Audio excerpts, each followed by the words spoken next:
हमारा देश भारत, जो कि रहस्यों से भरा एक देश है। इस देश की सभ्यता जितनी पुरानी है, लगभग उतने ही पुराने यहाँ के मंदिर हैं। हजारों सालों से अपनी जगह पर खड़े ये मंदिर अपने अंदर कई राज समेटे हुए हैं और भारत में मौजूद कोई भी मंदिर ऐसा नहीं है जिससे जुड़ा कोई भी रहस्य वैज्ञानिकों या फिर आम आदमियों की चर्चा का विषय ना हो। तो दोस्तों, आज मैं आप लोगों को एक ऐसे ही मंदिर के रहस्य के बारे में बताने वाला हूं जिसके बारे में जानकर आप लोग चौंक जाएंगे। तमिलनाडु के कन्याकुमारी से लगभग 75 किलोमीटर दूर तोडुकुडी जिले में एक अनोखा मंदिर है जिसका 2004 में आई सुनामी भी कुछ ना बिगाड़ पाई। जिस मंदिर की मैं बात कर रहा हूँ उसका नाम है तिरुचेंदूर मुरुगन मंदिर, जो कि भगवान कार्तिकेय के 6 मुख्य निवास स्थानों में से एक है। यहाँ पर श्रद्धालुओं की आस्था का एक ऐसा अनोखा दृश्य देखने को मिलता है जिसे देख नास्तिक भी आस्तिक बन जाता है और प्रभु भक्ति में लीन हो जाता है। कहा जाता है कि भगवान मुरुगन ने अपनी सेना के साथ यहाँ सुरपद्मा नाम के राक्षस को पराजित किया था, जिस कारण ये पड़ाईवीडु मतलब एक लड़ाई का स्थान भी कहलाता है। सुरपद्मा नाम का राक्षस वीर महेंद्रपुरी पर शासन करता था और शिव जी की आराधना किया करता था।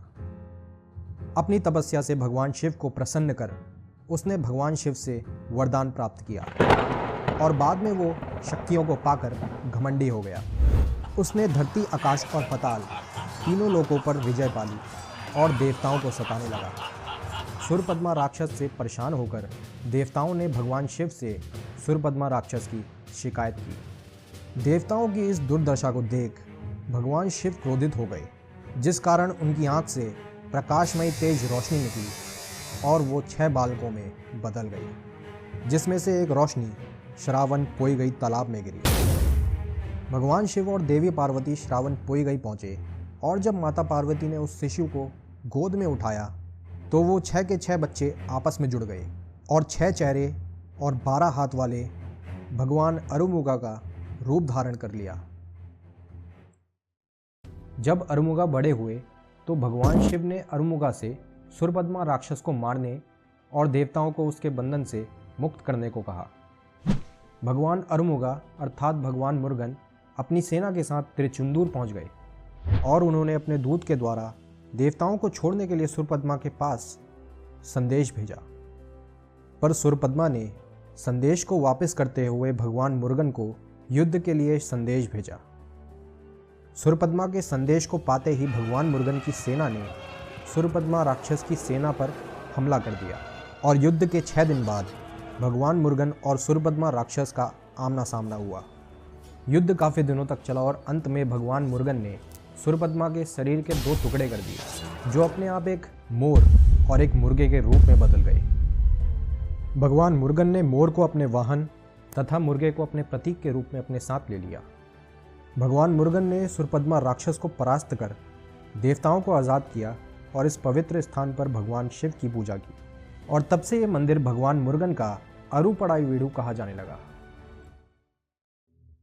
अब इसी मंदिर से जुड़ा एक और चौंकाने वाला रहस्य है कि हिंदुस्तान में जब अंग्रेजों का शासन था तो तिरुचेंदूर मुरुगन मंदिर पर पुर्तगालियों के साथ युद्ध के दौरान 1646 से 1648 के बीच डच ईस्ट इंडिया कंपनी का इस मंदिर पर कब्जा हो गया था।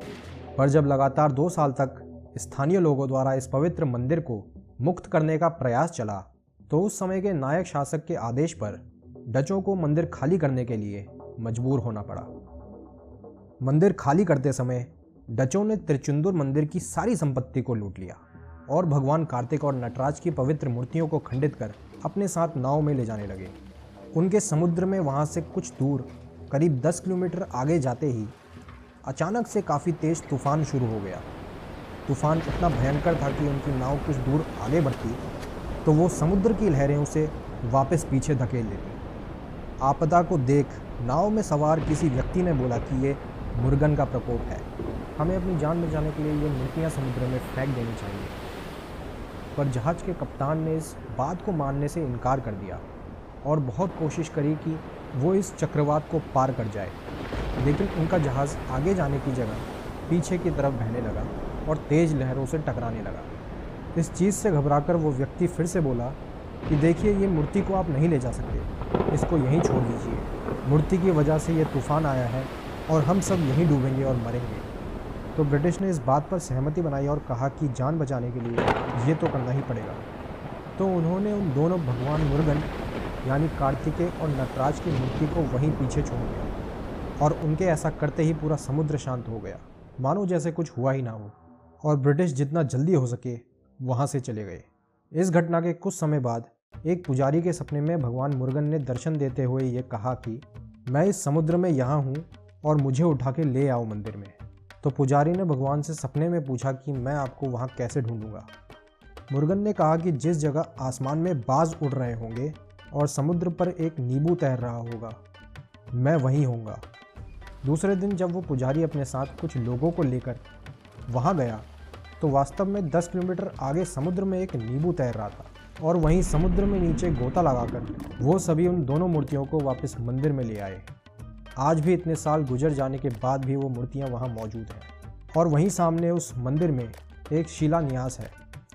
उस शिलान्यास में भी ये साफ साफ लिखा है कि समुद्र का ये दावा है कि वो कभी भी इस मंदिर को कोई नुकसान नहीं पहुँचाएगा। जब 2004 में सुनामी आया तो उस मंदिर के समुद्र के इतने करीब बसे होने के बावजूद भी वो सुनामी की भयंकर लहरें मंदिर में आगे ना आकर के 2 किलोमीटर पीछे चले गई। कुछ भी नहीं हुआ उस शहर और उस सदियों पुराने मंदिर को। समुद्र जिसको लाड़ करता है वो मंदिर, समुद्र की बड़ी बड़ी लहरें आकर के उसको धोती हैं मगर कुछ और नहीं करती, क्योंकि जहाँ प्रेम होता है वहीं सागर बहता है, प्रभु भी वहीं बसते हैं और रिश्ते भी अपने आप ही बन जाते हैं।